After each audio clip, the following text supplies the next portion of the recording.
ఖచ్చితంగా ఏదైతే CBI SIT రిపోర్ట్లో ఉందో ఈ ఫుడ్ మాఫియా ఎవరెవరైతే చేరారో, ఎవరెవరు శక్తులు అయితే ఉన్నాయో వీటిని లోతుగా పరిశీలించి దోషులను కఠినంగా చట్టప్రకారంగా శిక్షించండి. కానీ ప్రతిరోజు దీని మీద ప్రెస్ మీట్లు, మీడియాలో మాట్లాడడం, ఫ్లెక్సీలు పెట్టడం, చర్చా కార్యక్రమాలు, చర్చా గోష్ఠులు పెట్టడం, ర్యాలీలు చేయడం ఏమిటండి ఇది?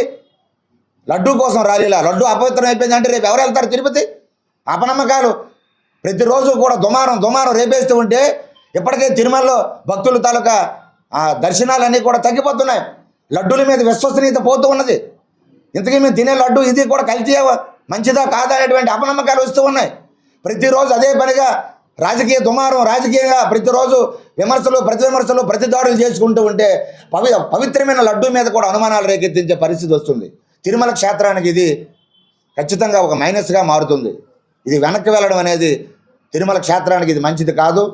కాబట్టి ఇతర మతాలను ఎంతగా గౌరవిస్తున్నారో, నిజంగా ఎవరైనా తప్పు చేస్తే వెంకటేశ్వర స్వామి ఆయన క్షమార్హుడు, క్షమించేటటువంటి గొప్ప క్షమా పరిపూర్ణుడు వెంకటేశ్వర స్వామి.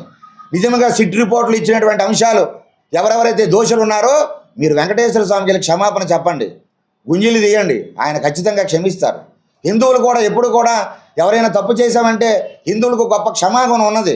వెంటనే మనం మర్చిపోతాం తప్పుల్ని, మనకు కూడా క్షమించే గుణం ఉన్నది.